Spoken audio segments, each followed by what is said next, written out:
Right breaking చూస్తున్నాం. రైతుల రుణమాఫీపై ప్రభుత్వం మార్గదర్శకాలు విడుదల చేసింది. ఈ క్రమంలో ప్రతి కుటుంబం రేషన్ కార్డును యూనిట్గా తీసుకొచ్చినట్లు ప్రభుత్వం వెల్లడించింది.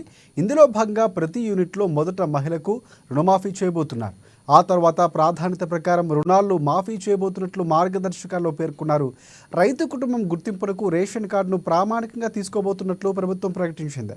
కుటుంబానికి 2 లక్షల రూపాయల వరకు రుణమాఫీ వర్తిస్తుందని వ్యవసాయ శాఖ స్పష్టం చేసింది. పంట రుణమాఫీ కోసం ప్రత్యేకంగా వెబ్ పోర్టల్ కూడా ఏర్పాటు చేస్తున్నట్లు చెప్పారు. 2018 డిసెంబర్ 12 నుంచి 2023 డిసెంబర్ 13 వరకు తీసుకున్న రుణాలు మాఫీ కాబోతున్నట్లు తెలిపారు. పంట రుణమాఫీ సొమ్ము నేరుగా లబ్ధిదారుల రుణ ఖాతాలకు జమ కాబోతుంది. రుణమాఫీ అమలుకు రేషన్ కార్డు తప్పనిసరని ప్రభుత్వం స్పష్టం చేసింది. చిన్న మొత్తంలో రుణమాఫీ చేసిన తరువాతే పెద్ద అమౌంట్ను మాఫీ చేయబోతున్నట్లు ప్రభుత్వం తెలిపింది.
రైట్ బ్రేకింగ్ చూస్తున్నాం. రైతుల రుణమాఫీపై ప్రభుత్వం మార్గదర్శకాలు విడుదల చేసింది. ఈ క్రమంలో ప్రతి కుటుంబం రేషన్ కార్డును యూనిట్గా తీసుకోబోతున్నట్లు ప్రభుత్వం వెల్లడించింది.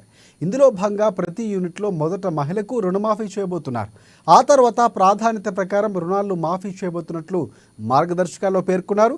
రైతు కుటుంబం గుర్తింపునకు రేషన్ కార్డును ప్రామాణికంగా తీసుకోబోతున్నట్లు ప్రభుత్వం ప్రకటించింది. కుటుంబానికి 2 లక్షల రూపాయల వరకు రుణమాఫీ వర్తిస్తుందని వ్యవసాయ శాఖ స్పష్టం చేసింది. పంట రుణమాఫీ కోసం ప్రత్యేక వెబ్ పోర్టల్లు ఏర్పాటు చేసినట్లు చెప్పారు.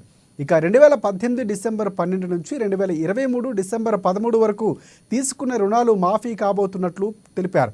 ఇక పంట రుణమాఫీ సొమ్ము నేరుగా లబ్ధిదారుల రుణ ఖాతాలకు జమ కాబోతుంది. రుణమాఫీ అమలుకు రేషన్ కార్డు తప్పనిసరని ప్రభుత్వం స్పష్టం చేసింది. ఇక చిన్న మొత్తంలో రుణమాఫీ చేసిన తరువాతే పెద్ద అమౌంట్ను మాఫీ చేయబోతున్నట్లు ప్రభుత్వం తెలిపింది. ఇదే అంశానికి సంబంధించి మరిన్ని అప్డేట్స్ అందించేందుకు మా హైదరాబాద్ ప్రతినిధి రాంబాబు మనకి ఫోన్లలో సిద్ధంగా ఉన్నారు.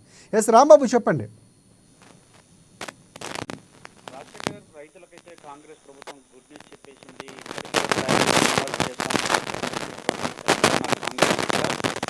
రైతు రుణమాఫీ గైడ్ లైన్స్ కూడా విడుదల చేయడం జరిగింది. ప్రధానంగా ఇటు రైతులందరూ కూడా పంట సీజన్ రాగానే పెట్టుబడి సహాయం కోసం అయితే అవును దాంట్లోనే లేదు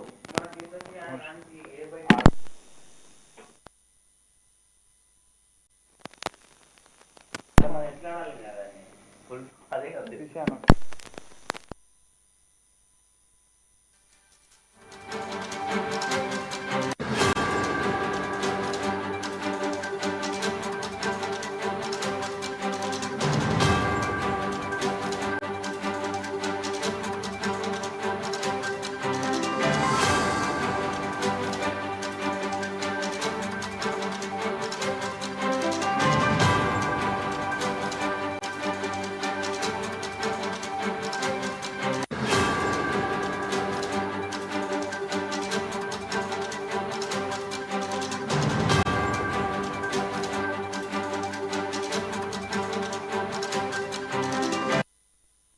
రైట్ ప్రభుత్వం చెల్లించబోతున్న రుణమాఫీకి సంబంధించి గైడ్ లైన్స్ విడుదల చేసింది. ఇదే అంశానికి సంబంధించి మరిన్ని అప్డేట్స్ అందించేందుకు మా ప్రతినిధి రాంబాబు మనకి ఫోన్ లైన్లో సిద్ధంగా ఉన్నారు. రాంబాబు, చెప్పండి.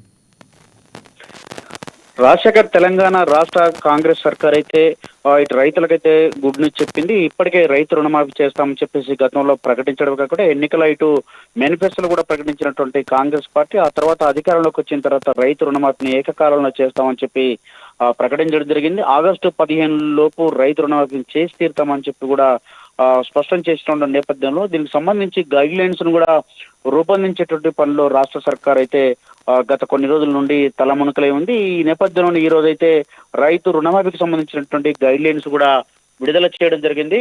ఈ యొక్క రైతు రుణమాఫీకి సంబంధించినటువంటి అంశంలో ఇటు ప్రధానంగా వ్యవసాయ భూమిని కూడా కలిగి ఉన్నటువంటి ప్రతి ఒక్క రైతు కూడా రుణమాఫీ వర్తిస్తుందని చెప్పి ప్రకటించడం జరిగింది. అదేవిధంగా 12వ తారీఖు 12 నెల 2018 తర్వాత నుంచి రుణాలు తీసుకున్న రైతులకు 2 లక్షల రుణమాఫీ ఉంటుందని చెప్పి ఈ యొక్క రుణమాఫీకి రేషన్ కార్డును తప్పనిసరిగా ప్రామాణికంగానైతే రాష్ట్ర ప్రభుత్వం అయితే రేషన్ కార్డు తప్పనిసరి అని చెప్పి స్పష్టం చేయడం జరిగింది. పథకం అమలుకు ఐటీ భాగస్వామిగా నేషనల్ ఇన్ఫర్మేటిక్స్ సెంటర్ కూడా ఇందులో భాగస్వామ్యం కానుంది. రుణమాఫీ అమలుకు ప్రతి బ్యాంకుకు ఒక నోడల్ అధికారిని కూడా నియమించనుంది. రైతు అకౌంట్ లోకి నేరుగా రుణమాఫీ సొమ్మును జమ చేయాలని చెప్పేసి రాష్ట్ర ప్రభుత్వం అయితే భావిస్తా ఉన్నది. దానికి సంబంధించి తక్కువ మొత్తంలో రుణమాఫీ ఉన్న వాళ్ళకు మొదటగా అంటే ఆరోహణ క్రమంలో అంటే తక్కువ మొత్తంలో అంటే ముందు 2 లక్షల లోపు ఉన్నటువంటి వాళ్లకు అంటే 1 లక్ష కానీ లేకపోతే ఆ పై ఉన్నటువంటి వాళ్ళకు కానీ ముందుగా రుణమాఫీ వర్తింపజేసి ఆ తర్వాత 2 లక్షలు ఉన్నటువంటి వాళ్ళకు కూడా ఈ యొక్క రుణమాఫీని వర్తింపజేసే విధంగానైతే మార్గదర్శకాలు అయితే రూపొందించడం జరిగింది. 2 లక్షలకు మించి రుణం ఉన్నటువంటి రైతులకు ఆ పై మొత్తాన్ని ఉన్నటువంటి చెల్లించిన తర్వాత ఈ రుణమాఫీని వర్తింపజేసే విధంగానైతే ఈ యొక్క మార్గదర్శకాల్లో ఇదొక అంశంగా ఉన్నది. ఒకవేళ అదే విధంగా 2 లక్షలకు పైగా రుణమాఫీ ఉన్నటువంటి రుణం ఉన్నటువంటి వాళ్ళకందరికి కూడా ముందుగా ఆ కుటుంబంలో మహిళకు వివిధ సభ్యులుంటే మహిళకు వర్తింపజేసిన తర్వాత ప్రాధాన్యత క్రమంలో పురుషులకు కూడా వర్తింపజేసే విధంగా మార్గదర్శకాలు కూడా ఉన్నాయి. దాంతోపాటు ఒక కుటుంబానికి 2 లక్షలకు మించి రుణం ఉంటే మొదట మహిళల రుణం మాఫీ చేసిన తర్వాతనే మిగతా రుణాన్ని మాఫీ చేస్తారు. కాబట్టి మొత్తానికైతే ఈ రుణమాఫీకి సంబంధించినటువంటి అంశంలో రాష్ట్ర ప్రభుత్వం ఒక క్లారిటీగా ఉంది. ఈ రుణమాఫీని మొదటనే ప్రకటించినటువంటి రాష్ట్ర సర్కార్ అయితే ఇప్పుడు బ్యాంకులలో ఏదైతే బ్యాంకులను గ్రామీణ ప్రాంతీయ బ్యాంకులు కానీ లేకపోతే పిఎస్సిఎస్ కానీ లేకపోతే వాణిజ్య బ్యాంకులు కానీ షెడ్యూల్ బ్యాంకులు కానీ ఈ బ్యాంకులలో తీసుకున్నటువంటి రుణానికి సంబంధించినటువంటి అంశంలో రైతుకు రుణమాఫీకి అయితే రాష్ట్ర సర్కార్ ఒక క్లారిటీగా ఉంది.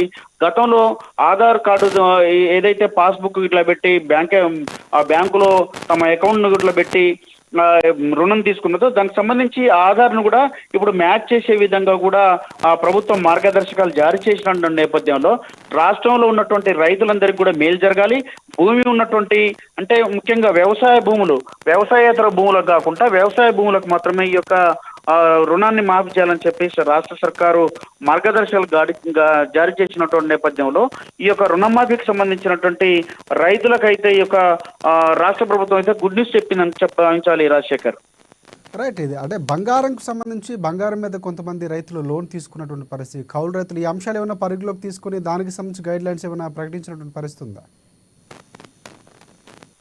రాజశేఖర్, దీనికి సంబంధించి అయితే బంగారం సంబంధించినటువంటి అంశం రాష్ట్ర ప్రభుత్వం ఎలాంటి మార్గదర్శకాలు అయితే జారీ చేయలేదు. ప్రధానంగా పెట్టుబడులకు సంబంధించినటువంటి అంశంలో రుణాన్ని ఎవరైతే పొందిరో ఆ రుణానికి సంబంధించినటువంటి అంశంలో మాత్రమే ఈ యొక్క మార్గదర్శకాలు వర్తిస్తాయని కూడా చెప్పడం జరిగింది. బంగారం లోన్ గా తీసుకున్నటువంటి ప్రతి అంశాన్ని కూడా పరిగణలోకి తీసుకున్నట్టే పరిస్థితి లేదని గతంలో కూడా చెప్పడం జరిగింది. కానీ ఆ యొక్క వ్యవసాయ పెట్టుబడులకు సంబంధించినటువంటి బంగారం తాకట్టు పెట్టి ఎవరైతే లోన్ తీసుకున్నారో వాళ్ళని పరిగణలోకి తీసుకుంటామని కూడా చెప్పినటువంటి పరిస్థితి ఉంది. కానీ ఇప్పుడు విడుదల చేసినటువంటి మార్గదర్శకాలలో మాత్రం ఆ ప్రస్తావన లేదు. మొత్తానికైతే రాష్ట్ర సర్కార్ రైతులు భూమి ఎవరైతే వ్యవసాయం సాగు చేసుకుంటున్నారో సాగు చేసుకున్నటువంటి భూమి ఉన్నటువంటి ప్రతి ఒక్క రైతుకు కూడా ఈ యొక్క రుణమాఫీ వర్తిస్తుందని చెప్పడం జరుగుతోంది. ప్రాధాన్యత క్రమంలో తక్కువ నుండి 50,000, 20,000, 30,000 అలా 2 లక్షల వరకు ప్రాధాన్యత క్రమంలో ఉన్నటువంటి ముందుగా ఆరోహణ క్రమంలో తక్కువ నుండి ఎక్కువ ఉన్నటువంటి వాళ్ళకు రుణమాఫీ వర్తిస్తుందని చెప్పడం జరిగింది. దాంతో పాటు ఇటు కుటుంబంలో ముందు 2 లక్షలకు పైగా ఎక్కువ ఉంటే ముందు మహిళలకు ప్రాధాన్యత ఇచ్చి తర్వాత పురుషులకు కూడా ఇస్తామని చెప్పడం జరిగింది. 2 లక్షలకు పైగా రుణం ఉంటే మాత్రం అది పైన ఉన్నటువంటి రుణాన్ని చెల్లించిన తర్వాతనే ఈ 2 లక్షలు కూడా కట్టాల్సినటువంటి పరిస్థితి అంటే రుణమాఫీ వర్తిస్తుందని కూడా చెప్పినటువంటి పరిస్థితి ఉన్నది. మొత్తానికైతే ఈ యొక్క రేషన్ కార్డు తప్పనిసరి కూడా చెప్పినటువంటి నేపథ్యంలో బ్యాంకులలో అకౌంట్ ఎవరికైతే ఉందో రైతులకు రుణాన్ని తీసుకున్నటువంటి రైతులకు వాళ్ళ అకౌంట్లకు నేరుగా జమ చేస్తారు. కానీ పిఎస్సిఎస్ వాళ్ళకి మాత్రం సహకార బ్యాంకులలో వాళ్లకు డైరెక్ట్ గా ఆ యొక్క బ్యాంకులకే ఈ యొక్క అమౌంట్ జమ అవుతుంది. ఆ తర్వాత వాళ్ళ అకౌంట్ల నుండి దీన్ని డిడక్ట్ చేసుకున్నటువంటి పరిస్థితి ఉన్నది. Rajasekhar, thanks for updates Rambabu.